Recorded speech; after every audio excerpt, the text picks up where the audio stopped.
penerapan norma. Nah, di situ ada siapa itu ya? Wah, ada semut, ada apa itu? Nah, saya dibaca dulu. Sudah, Bu. Nah, itu ada kewajiban di rumah. Ngapain dia? Cuci piring. Ya, bantuin mama cuci piring. Kemudian apa itu ya? Tentang hak kita di sekolah. Kemudian tentang kewajiban kita di sekolah. Ya. Nah, ini contoh penerapan norma di lingkungan rumah. Ada apa aja nih? Berdoa. Sudah makan, kemudian berpamitan. Nah, tadi sebelum berangkat sekolah kalian sudah berpamitan belum? Pamitan, Bu. Iya. Nah, melaksanakan ibadah, kemudian menjaga kebersihan rumah. Nah, tadi kalian sudah piket atau belum? Sudah. Di rumah nih, rumah sudah bantuin belum? Pernah pikir saya, Bu. Dia belum. Dia udah dia. Ada Mama. kita kan nih, ada yang beda agama kan? Kita harus menghargai keyakinan agama anggota keluarga lain yang berbeda. Nah, kemudian membantu orang tua menjaga kebersihan dan kenyamanan rumah. Siapa yang di rumah bantu orang tuanya? Ya, Bu.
dan berlaku untuk semua orang tanpa memandang perbedaan apapun.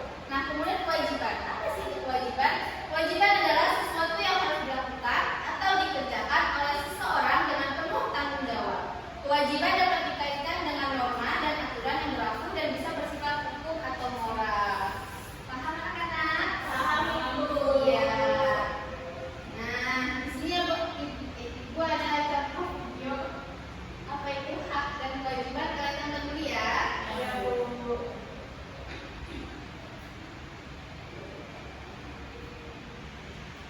Nah, itu dia main HP. Nggak boleh ya. Kamu tahu kenapa kamu dipanggil? Iya Kak, saya main HP di kelas, maafkan saya. Oke, kalau udah tahu, lain kali jangan ulangi lagi.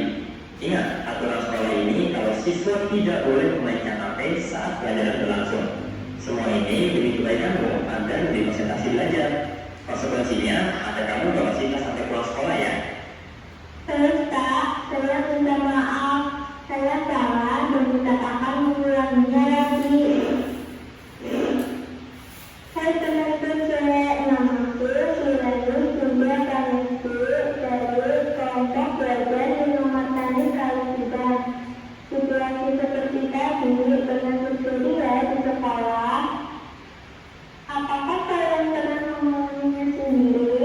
Ini adalah contoh anak yang tidak melakukan kewajibannya di sekolah. Betul kewajiban anak. Di cerita tadi disebut anak memainkan HP-nya di kelas dan tidak mendengarkan penjelasan guru. Padahal mendengarkan siswa di sekolah. Selain kewajiban, ada juga yang namanya hak. Tanpa kita sadari, kita sudah menerima hak dan melakukan kewajiban kita.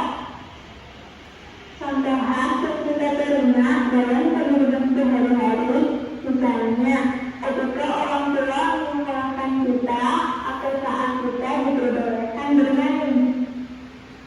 Sedangkan contoh kewajiban yang kita lakukan dalam kehidupan sehari-hari yaitu pergi ke sekolah dan membantu orang tua. Nanti kalian berpikir, ya bukannya itu hal yang wajar. Kalau begitu, apa sebenarnya hak dan kewajiban? Singkatnya, hak adalah apa yang harus kita dapatkan dan kewajiban adalah apa yang harus kita lakukan. Misalnya, jika kita adalah seorang karyawan, maka memiliki kewajiban untuk bekerja dengan baik dan benar. Setelah melakukan kewajiban, kita akan menerima gaji yang sesuai. Oh ya, hak dan kewajiban harus berjalan dengan seimbang ya. Selain itu, kita juga harus saling menghormati hak orang lain juga. Contohnya, kita berhak beribadah sesuai agama masing-masing. Oleh karena itu, kita juga harus menghormati orang lain yang ingin beribadah sesuai agamanya. Kenapa hak dan kewajiban harus seimbang? Hak dan kewajiban dan juga dilaksanakan secara seimbang akan menimbulkan masalah. Misalnya, belajar tawuran. Ini contoh anak-anak yang tidak melaksanakan kewajiban sebagai pelajar dan anggota masyarakat. Akibat tawuran, banyak korban luka dan harta benda rusak. Jika dapat pelajar ini melakukan kewajibannya dengan baik, maka kesalahan ini pasti terjadi.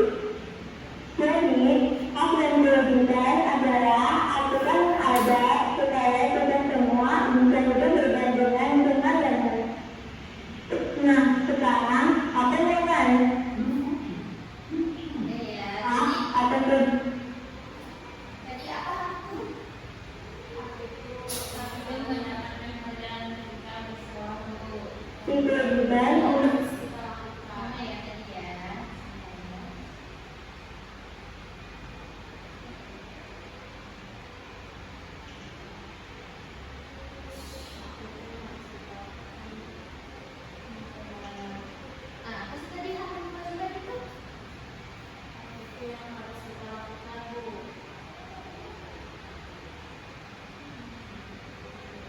Dan untuk bekerja dengan baik.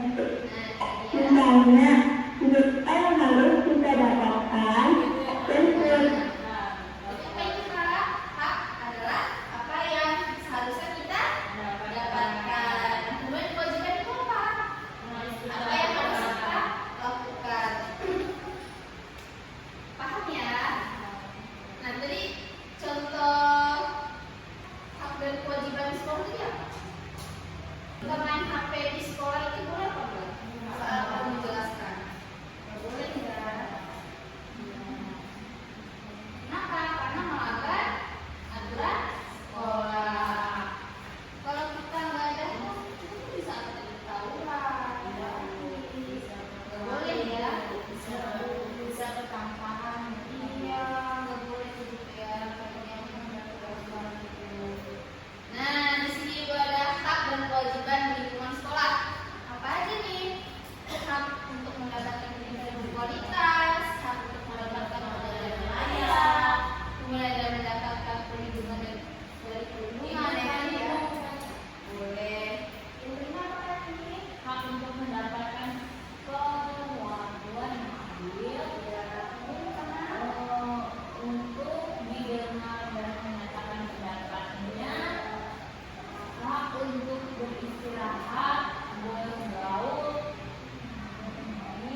aturan di rumah.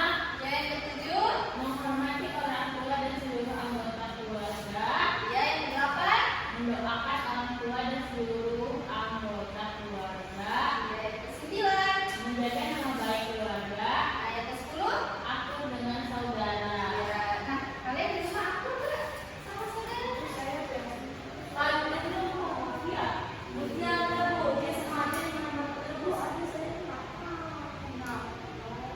Kami juga sering bertemu sama kakaknya. Saya dengan rasa boleh. Saya sama tetanggaan. Oh iya ya, tetanggaan ya. Terus kalau berangkat sekolah bareng apa enggak? Barengan Bu, soalnya kami bersahabat. Iya, naik sepeda sport Bu. Bagus ya, daripada sendirian ya. Iya Bu. Nah, ibu mau fokus sama salah satu norma di sekolah. Mau di mana lah? Apa ini? Menjaga kebersihan. Nah, norma menjaga kebersihan adalah termasuk norma apa? Yang mengharuskan seseorang untuk menjaga kebersihan diri dan lingkungan. Nah, salah satu contoh norma menjaga kebersihan apa? Dengan tidak Membuang sampah Bu. iya, boleh ya. Nah, ada nih beberapa hal untuk menjaga kebersihan di lingkungan sekolah. Yang pertama, membuang sampah pada tempatnya. Kemudian itu menjaga kebersihan toilet. Kalian kalau konsep dibersihin kan mesti disiram lah. Ada ibu saya Bu. Enggak. Masa enggak bersih? Iya Bu. Saya nggak bisa membersihnya. Tahu Bu saya. Iya, saya gigi rasanya Bu. Iya. Saya bisa bersih sendiri Bu. Saya tidak Iya, mandi. kan tadi kita tuh tidak salut. Salut, salut. Salut, salut. Salut. Iya. Kemudian ada melakukan kerja bakti. Nah, kalau kita bersih-bersih di sekolah itu kita harus ikut ya kerja bakti ya. Iya Bu. Nah, kemudian ada menggunakan keset sebelum masuk kelas. Nah, kan di depan kelas ada keset tuh supaya sepatu kita nggak kotor kita keset dulu ya. Oh iya Bu. Ya. Nah, kalau nggak menjaga kebersihan lingkungan sekolah, ada dampaknya nih. Yang pertama itu apa? Menimbulkan penyakit, kemudian terjadi gangguan proses belajar mengajar, kemudian itu lingkungannya jadi kayak kurang bersendirian gitu ya. Nah, kemudian kenyamanan. Nah, kalau ngeliat kotor, enak tuh belajarnya. Nggak enak, Nggak nggak enak kan? enak. Iya. Jadi kita harus apa? Menjaga Kebersihan. Iya. Dengan tidak membuang Sampah sembarangan. betul. Ya Bu. Boleh ya kalau sampah sembarangan. Ya Bu. Ya. Yang kedua, Aku ada video kita harus tonton ya. Ya. Intinya tidak membuang sampah sembarangan. Ya Bu. sampah tidak menjadi persoalan utama dalam kebersihan di sekolah. Sampah terbagi menjadi dua jenis, yaitu sampah organik dan Dan anorganik. jadi dua itu organik dan Sampah anorganik. organik berupa kulit pisang, sisa makanan, kertas, dan lain-lain yang mudah membusuk. Dan sampah anorganik berupa sampah plastik, botol, dan lain-lain yang sudah membusuk. Lalu, kenapa masih saja banyak sampah yang berserakan di lingkungan sekolah? Apa penyebabnya? Ada saja siswa nakal yang masih membuang Boleh sampah nama ya kalau sembarangan. sampah sembarangan. Mereka membuang sampah di bangku sekolah, sela-sela tanaman, dan bahkan kolam waktu pun menjadi tempat yang berkuliah. Saat makan di kantin pun terkadang siswa meninggalkan sampah sisa makanannya di atas meja dan langsung pergi begitu saja. Waduh, jangan ditiru ya guys. Akibat sampah, Iya juga nih ya. sekolah menjadi kotor. Siswa tidak nyaman dalam mengikuti pembelajaran karena bau sampah yang mengenal. Selain itu, siswa akan terkena beberapa dampak penyakit seperti sakit perut, gatal-gatal, dan lain-lain. Bagaimana solusinya? Buanglah sampah di tempat yang sudah disediakan di sekolah sesuai Sampah jenisnya. pada tempatnya ya. Setelah makan di kantin, sisa makanan kita langsung dibuang ke tempat sampah. Lakukan gerakan lihat dan pungut sampah. Dengan begitu akan mengurangi sampah di sekolah. Ayo, jaga sekolah dari sampah agar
jelasin dulu. Di sini LKPD-nya itu ada 2. Nah, ini ada lokasi di rumah dan di sekolah. Nanti kalian tulis ya, normanya apa, hak dan kewajibannya apa. Nah, kemudian yang kedua itu amati lingkungan sekolah kalian, kayak tempat sampah, halaman, ruang kelas. Nah, apa sih penyebab masalah kebersihan lingkungan sekolah kita itu apa gitu ya? Tulis nanti di sini ya. Ya, dipercaya. Buku saya diambil. Ya, meja di dulu ya sama orangnya. Kan sudah ini.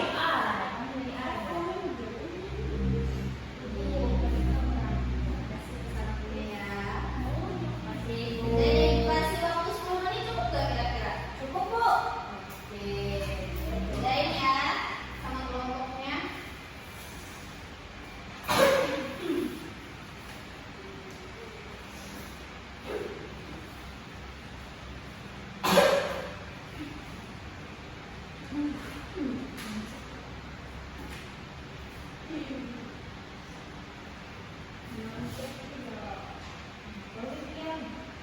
Oke, LKPD kalian berdiskusi ya.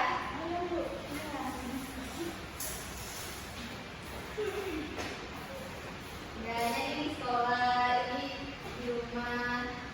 Apa sih kira-kira penyebabnya?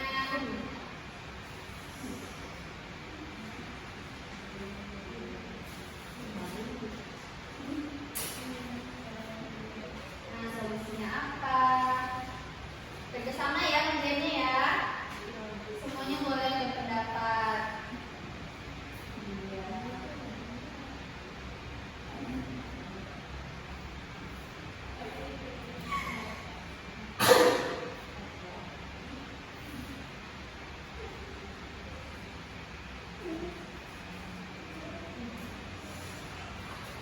Ibu kok kan sudah, Bu. Sudah? Sudah, Bu. Ya, ada yang mau mempresentasikan nggak? Mana, Bu? Sekarang masalahnya. Boleh. Nanti Kelompok satu ya, maju ya. Maju semua, Bu. Maju semua nanti ya. Ya. Ya, adil ya. Oke, dari kelompok mana dulu? Kamu maju semua, Pak. Maju semua ya. Biar bacanya nanti gantian. Oke, Ibu. Diperankan semuanya. Baik, di sini kami dari kelompok 1 akan mempresentasikan hasil kelompok kami. Saya Stefani Pastalia. Saya adalah Sita. Saya Matia. Nah, di nomor 1 ini area yang kami amati itu di sekolah. Penyebab masalahnya sampah berserakan. Dampaknya itu pembelajaran jadi tidak nyaman. Solusinya yang harus diusulkan kita membuang sampah pada tempatnya.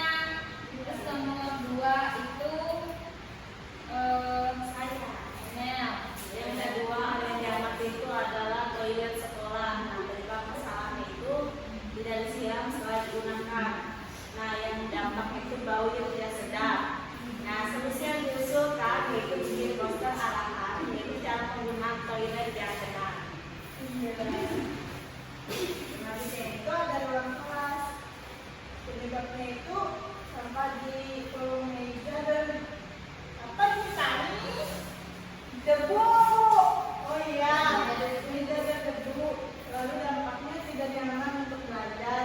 Lalu solusi yang diusulkan itu jadwal piket sapu rutin sejak belajar, Ibu. Iya. Nah, yang kedua apa itu? Yang kedua itu Norma itu.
berdoa selesai. Ya, terima kasih ya Fani.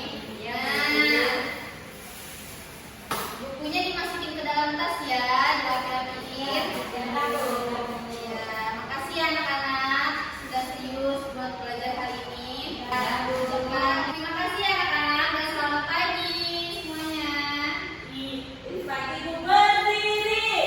Selamat pagi ibu dan terima kasih ibu. Ya, terima kasih kembali ya anak-anak. Terima kasih. Boleh pulang ya. selamat pagi. Perkenalkan kami dari kelompok 5 yang beranggotakan 5 orang. Saya sendiri, Stefani Paskalia. Saya Mulia Puspita. Saya Mutia. Saya Syifa Salsabila. Di sini kami membuat video pembelajaran dari mata kuliah teori dan praktek pembelajaran terpadu untuk memenuhi ujian akhir semester kami. Selamat menyaksikan. Dadah.